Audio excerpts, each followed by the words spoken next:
नमस्कार। फिर से मैं सभी छात्रों का प्रथम वर्ष के स्वागत करता हूँ। हम ममता कहानी देख रहे थे और हमने ममता कहानी का पहला भाग देखा हुआ है। उसमें हमने देखा कि ममता रोहतास दुर्ग में अपने प्रकोष्ठ में बैठी है सोचते हुए, उसके मन में दुख है। वह बहुत ही दुखी वहाँ पे दिखाई गई है। उसके पिताजी उसको मिलते हैं, वह भी दुखी होते हैं। वह उसको रिश्वत देने का रिश्वत नहीं, वह उसको सोना देने की बात कहते हैं कि रिश्वत लेकर, मगर वह उनको बहुत कुछ सुनाती है। और वहाँ पे जो पठान की जो डोलियाँ आती है उसका आवरण उसके पिताजी खुलवाना चाहते हैं। वहाँ पे बात बढ़ जाती है और वह क्या होता है, वहाँ पे उनके पिताजी की मृत्यु हो जाती है। तो उसके बाद पूरे रोहतास दुर्ग पर जो है पठानों का राज होता है। पठान सैनिक पूरे दुर्ग में फैल जाते हैं और ममता वहाँ से भाग जाती है। यहाँ तक हमने कहानी देखी थी। सब उसको ढूंढने का प्रयास करते हैं मगर ममता उनको नहीं मिलती है। तो चलो हम कहानी के अगले भाग की ओर मुड़ते हैं। बहुत ही सुंदर कहानी है। इसमें से हमें आदर्श भारतीय नारी के गुण और भारतीय स्त्री का यहाँ पे दिखाने का प्रयास किया गया है। तो वहाँ से ममता वहाँ पे नहीं मिलती है। तो उसके बाद ममता वहाँ से चली जाती है। कहाँ चली जाती है? ममता वहाँ नहीं मिलती है। फिर काशी के उत्तर धर्मचक्र विहार मौर्य और गुप्त सम्राटों की कीर्ति का खंडहर था। काशी जो था धर्मचक्र विहार मौर्य और गुप्त सम्राटों की कीर्ति का खंडहर था। भग्नचूड़ा तृणगुल्मों के से ढके हुए प्राचीन ईंटों की ढेर में बिखरी हुई भारतीय शिल्प की विभूति ग्रीष्म की चंद्रिका में अपने को शीतल कर रही थी। जो हमारे काशी का वर्णन यहाँ पे दिया है, जो हिंदू धर्म के जो है वहाँ पे जो मौर्य गुप्त सम्राटों की कीर्ति वहाँ पे खंडहर बने थे, वहाँ पे सब सब क्या किया था, नष्ट कर दिया गया था मुगलों द्वारा, पठानों द्वारा।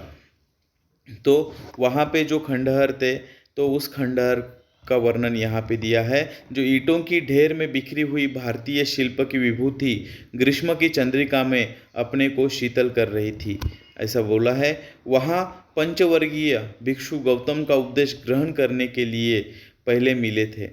उसी स्तूप के भग्नावशेष में की मलिन छाया में एक झोपड़ी के दीपालोक में एक स्त्री पाठ कर रही थी। तो वहाँ से वो जो ममता है वहाँ से निकलती है और वहाँ पे जो काशी हमारे भारतीय संस्कृति में काशी को बहुत बड़ा स्थान दिया गया है, योगदान है। वहाँ पे जो मौर्य गुप्त सम्राटों की कीर्ति के खंडहर वहाँ पे है, उनकी जो यादें थे उसको इन लोगों में तहस नहस कर दिया था। तो उस जो जहाँ पे भिक्षु गौतम का उपदेश ग्रहण करने के लिए पहले मिले थे पंचमवर्गीय, तो उसी स्तूप के भग्नावशेष की मलिन छाया में जो वहाँ से निकलकर वह उसी जो स्तूप थे, जो वो जो खंडहर था, उसमें मलिन छाया में एक छोटी सी झोपड़ी में, एक दीपालोक में छोटी सी झोपड़ी में दीप लगाकर एक स्त्री क्या कर रही थी, वहाँ पे पाठ कर रही थी। वह कोई और न होकर वो कौन है? ममता है। वह कह रही थी, अनन्याश्चितयन्तो माँ ये जनाः पर्युपासते। पाठ रुक गया। एक भीषण और हताश आकृति दीप के मंद प्रकाश में सामने खड़ी थी। वह पाठ करती वहाँ पे बैठी है, मगर एक भीषण और हताश एक व्यक्ति वहाँ पे आता है और वह मंद प्रकाश में सामने खड़ी हो जाती है। स्त्री उठती है। उसने कपाट बंद करना चाहा, कपाट यानी जो दरवाज़ा रहता है वो बंद करना चाहा, परंतु उस व्यक्ति ने कहा, माता मुझे आश्रय चाहिए। तुम कौन हो? स्त्री ने पूछा। मैं मुगल हूँ, चौसा युद्ध में शेरशाह से विपन्न होकर रक्षा चाहता हूँ। इस रात अब आगे चलने में क्या असमर्थ हूँ, इसलिए मुझे क्या चाहिए? आश्रय चाहिए। क्या? शेरशाह से? स्त्री ने अपने ओठ काट लिए। हाँ माता, परंतु तुम भी वैसे ही क्रूर हो। वही भीषण रक्त की प्यास, वही निष्ठुर प्रतिबिंब तुम्हारे मुख पर भी है। सैनिक, मेरी कुटी में स्थान नहीं। जाओ कहीं और दूसरा आश्रय तुम क्या करो, खोज लो।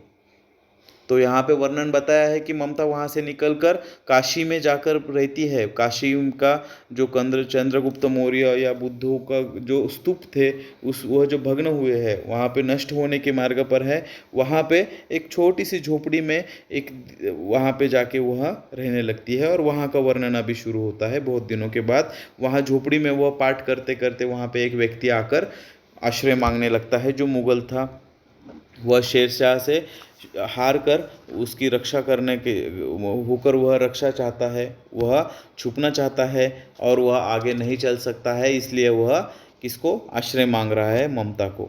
मगर वह कहती है कि तुम भी वैसे ही क्रूर हो, तुम मुगल हो, तुम्हारे बे भीषण रक्त की प्यास मुझे लगती है, निष्ठुर प्रतिबिंब तुम्हारे मुख पर है, मेरे स्कूटी में आपको स्थान नहीं, तुम यहाँ से निकल जाओ। गला सूख रहा है, साथ ही छूट गए हैं, साथी पूरे छूट गए हैं, अश्व गिर गया है, इतना थका हुआ हूँ, इतना, ऐसा वह व्यक्ति कहता है। मगर वह कहती है कि तुम यहाँ से निकल जाओ। तो वो व्यक्ति कहता है कि मैं बहुत थका हुआ हूँ, मैं अकेला हूँ, मेरे अश्व छूट गए हैं। ऐसा कहते कहते वह व्यक्ति धम से बैठ जाता है और उसके सामने ब्रह्मांड घूमने लगता है। उसके सामने ब्रह्मांड घूमने लगता है। स्त्री ने सोचा यह विपत्ति कहाँ से आ गई। स्त्री ने सोचा यह विपत्ति कहाँ से आ गई। उसने जल दिया, मुगल की प्राणों की रक्षा हुई। वह सोचने लगी कि ये विधर्मी दया के पात्र नहीं, मेरे पिता का वध करने वाले आतताई घृणा से उसका मन विरक्त हो गया। उसके पिता का खून भी इन्हीं लोगों ने किया था। तो वह कहती है कि यह व्यक्ति रक्षा के प्राणों की रक्षा होती है, मगर वह दया के पात्र नहीं है, ये इन्होंने ही मेरे पिताजी को मारा है। स्वस्थ होकर मुगल ने कहा, माता तो फिर मैं चला जाऊं? फिर स्त्री विचार करती है, मैं ब्राह्मणी हूँ, मुझे तो अपना धर्म अतिथि देव की उपासना का पालन करना चाहिए, परंतु यही नहीं परंतु यही नहीं परंतु यहाँ नहीं, ये सब विधर्मी दया के पात्र नहीं है, परंतु यह दया तो नहीं, कर्तव्य करना है। तब यहाँ पे वो इसको एक आदर्श भारतीय स्त्री के रूप में दिखाने का प्रयास किया है। ठीक है, तो वह उसको पता है कि इन्हीं लोगों ने अपने पिताजी को मारा है, मगर वह कहती है कि मैं ब्राह्मण हूँ, मेरे कुछ कर्तव्य है। अतिथि देवो भव, हमारे भारतीय संस्कृति में अतिथि को बहुत ऊंचा स्थान दिया है। अगर दुश्मन भी अगर हमारे यहाँ पे अतिथि बनकर आता है तो हमें उनका अतिथि करना है, उनको हमें स्थान देना पड़ता है। फिर वह विचारों में पड़ जाती है। वह कहती है कि ये तो लोग निष्ठुर है, विधर्मी है, दया के पात्र नहीं है, परंतु यह दया तो नहीं है, मैं इस पर दया नहीं कर रही हूँ, मैं क्या कर रही हूँ, कर्तव्य कर रही हूँ अतिथि देवो भव का।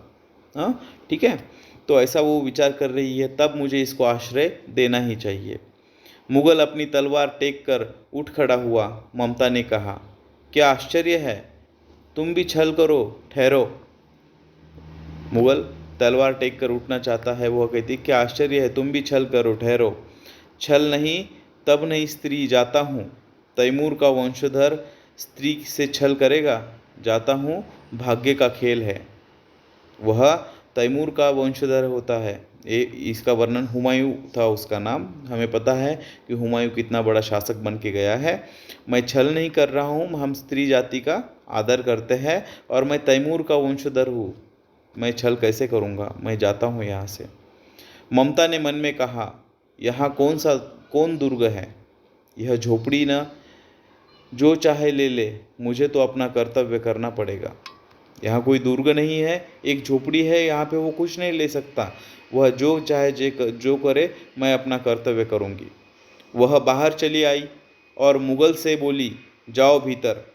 थके हुए भयभीत पथिक, तुम चाहे कोई हो, मैं तुम्हें आश्रय देती हूँ। मैं ब्राह्मण कुमारी हूँ, सब अपना धर्म छोड़ दे। मैं ब्राह्मण कुमारी हूँ, सब अपना धर्म छोड़ दे, तो मैं भी छोड़ दूँ क्या? नहीं, मैंने पहले ही प्रस्तावना में बताया है, कोई भी अपने धर्म छोड़ता है तो हमें अपना धर्म या अपना मार्ग हमें नहीं छोड़ना है, ऐसा संदेश इस कहानी से मिलता है। तो ये यहाँ पे वो आया है, तो मैं क्यों छोड़ूँ? मुगल ने चंद्रमा के मंद प्रकाश में वह महिमामय मुखमंडल देखा और मन ही मन में उसको नमस्कार किया।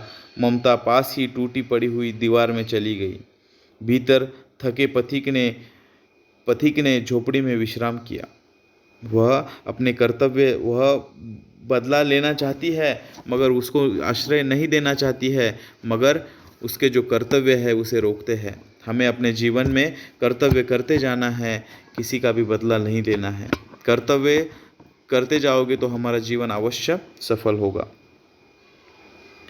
प्रभात में खंडहर की संधि से ममता ने देखा, सैकड़ों अश्वारोही उस प्रांत में घूम रहे हैं। वह कोई साधारण इंसान नहीं था, वह बहुत बड़ा इंसान था। सैकड़ों अश्वारोही वहाँ पे घूम रहे हैं। वह अपनी मूर्खता पर कोसने लगती है। अब उस झोपड़ी से निकलकर वह पथिक ने कहा, मिर्ज़ा, मैं यहाँ हूँ। अधिक भयभीत हुई। पथिक ने कहा, वह स्त्री कहाँ है? उसे खोज निकालो। ममता ने छिपने के लिए अधिक संचेष्ट हुई। वह मृगदाव में चली गई।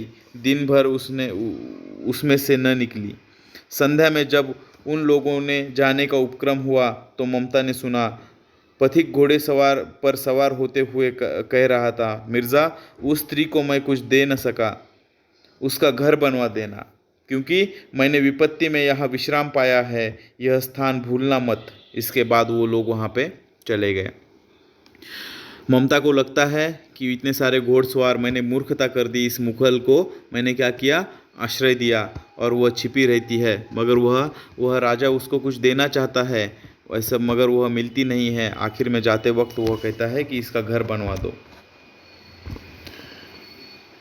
आगे बाद वह चले जाते हैं। चौसा के मुगल पठान युद्ध को बहुत दिन बीत जाते हैं। चौसा के मुगल और पठानों के युद्ध को बहुत दिन बीत जाते हैं। ममता अब 70 वर्ष की होती है, वृद्ध हो जाती है। वह अपने झोपड़े में एक दिन पड़ी थी। शीतकाल का प्रभात था।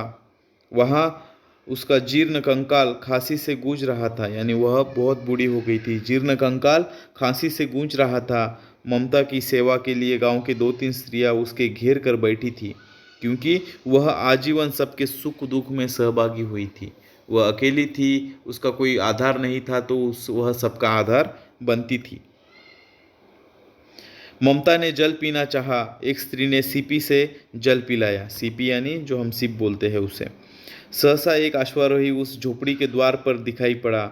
वह अपनी धुन में कहने लगा, मिर्ज़ा ने जो चित्र बना कर दिया वह तो इसी जगह का होना चाहिए। वह बुढ़िया मर गई होंगी। अब किससे पूछूं कि एक दिन शहंशाह हुमायूं इसी छप्पर के नीचे बैठे थे। यह घटना तो 47 वर्ष से भी ऊपर हुई है। 47 वर्ष से भी ऊपर हुई है। तो बहुत दिनों बाद 70 वर्ष की आयु में बहुत दिन चले जाते हैं, तो वह ममता बूढ़ी हो गई है, उसका शरीर जीर्ण हो गया है, मरणावस्था में है।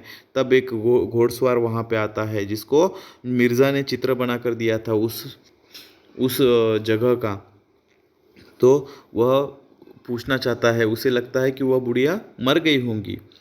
तो ममता ने अपने विकल कानों से सुना वह बात। ममता ने अपने विकल कान से सुनी। उसने पास की स्त्री को कहा, उसे अंदर बुलाओ। अश्वारोही पास आया। ममता ने रुक रुक कर कहा, मैं नहीं जानती कि वह शहंशाह था या साधारण मुगल, पर एक दिन इसी झोपड़ी के नीचे वह रहा। मैंने सुना था कि वह मेरा घर बनवाने की आज्ञा दे चुका है। भगवान ने सुन लिया। मैं आज इसे छोड़ जाती हूँ। अब तुम इसका मकान बनाओ या महल। मैं अपने चिर विश्राम गृह में जाती हूँ। वह मरणावस्था में है और उस सैनिक को वो बताती है कि हाँ, वह राजा था या सादा मुगल था, मुझे पता नहीं है। उसने इसी झोपड़े में विश्राम किया था। उसने आज्ञा दी थी कि इसका घर बनवा दो, मगर मुझे वो घर नहीं चाहता। भगवान ने मेरी बात सुन ली। तुम घर बनवाने आए हो, तुम अपना घर बनवाओ या महल बनवाओ। मैं यहाँ से चली जा रही हूँ, अपने चिर विश्राम गृह में जा रही हूँ। वह अश्वारोही अवाक खड़ा था।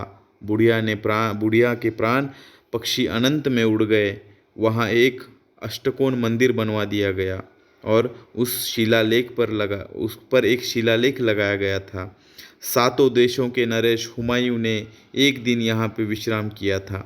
उनके पुत्र अकबर ने उनकी स्मृति में यह गगनचुंबी मंदिर बनाया है, पर उस पर ममता का नाम कहीं पर भी नहीं था। उस पर ममता का नाम कहीं पर भी नहीं था। इस तरह से यह कहानी यहाँ पर ख़त्म होती है। ठीक है, ममता ने उस हुमायूं को, राजा हुमायूं को आधार दिया था, मगर उसका मंदिर उसके मरने के बाद बनवाया गया। ऐसे बहुत सारे यहाँ पे ये बनवाए दिए जाते हैं, मगर जिसने बलि दी है, जिसमें असल में कार्य किया है, उसका नाम उसी पर नहीं होता है। ऐसा उदाहरण यहाँ पर जो मंदिर बनवाया गया उस पर जो शिलालेख लिखा गया, हुमायूं का नाम था, अकबर का नाम था, मगर उस ममता जो कहानी का मुख्य मुख्य आधार थी उस स्तंभ की, तो उसका नाम हमें कहीं पर भी नहीं मिलता है। तो यहाँ पर यह कहानी ख़त्म हो जाती है। आशा करता हूँ कि इस ममता कहानी का जो संदेश है जयशंकर प्रसाद जी ने आप तक पहुँचाने के प्रयास किया है वो आप तक पहुँच गया होगा और आपको यह कहानी समझ में आ गई होगी। आशा करता हूँ। धन्यवाद।